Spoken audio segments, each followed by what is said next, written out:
విషయంలో సాత్వికం చేసుకోకే, ఇది మా కుటుంబ సమస్య. ఏవేవో గొడవలు ఉంటుంటాయి, నీకెందుకయ్యా ఈ గొడవ, వచ్చిన వారే పోరాదు అంది పార్వతీ అమ్మవారు. శంభుని పలకరించాడు నారదుడు. కుశలమే కదా స్వామి అన్నాడు.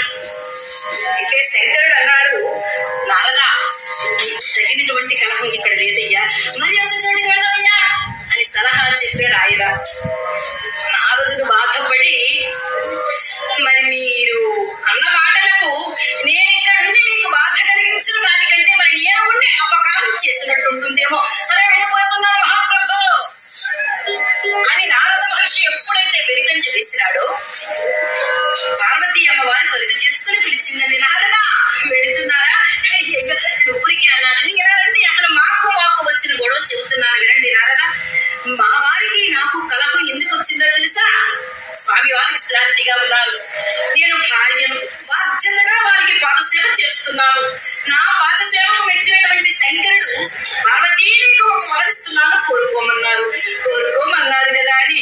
ఏమంటే ఈ రోజు మీరు ఒక్క పతివ్రత కథ చెబితే విని ఆనందించాలని ఉందండి. కనుక మీకు నచ్చిన, మీరు మెచ్చిన ఒక్క పతివ్రత కథ చెప్పండి అన్నారు. అంతే నారదా. దానికి మావారు ఏమన్నారో తెలుసా? పార్వతి, నిన్న మెచ్చిన మహాపతివ్రత ఎక్కడ ఉందని చెప్పమంటావు? మహాపతివ్రత అన్నారు. కాదు స్వామి, ప్రతి మించిన మహాపతివ్రత ఉంది అన్నారు. నారదా, నువ్వే చెప్పవయ్యా, ఆయన మాట నిజమా, నా మాట నిజమా? ఆ మాట విన్నటువంటి నారదుడు అంటున్నాడు,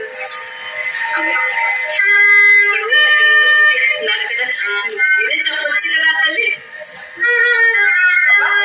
నారదా, చాలా తెలివైన వాడవయ్యా నీవు. విషయం నీకు చెబితే ఎంత ప్రమాదం నీకు వస్తుందో అని మొత్తం నా వైపు వేసినావా? సరే, ధర్మాన్ని చెప్పడానికి దాపరికం దేనికి? నన్ను మించిన మహాతల్లి ఎక్కడ ఉందో తెలుసా? భూలోకంలో. నారదా, జన్మపురిలో నారదా, నన్ను మించిన మహాతల్లి ఎక్కడ ఉందో తెలుసా? భూలోకంలో జన్మపురిలో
ఆవిడ వ్రతనియమంలో గాని పాదవృక్షంలో గాని నిజంగా నిజంగా నిజంగా ఆమె ఇచ్చిన వారికి ఎవరైనా ఉన్నారా?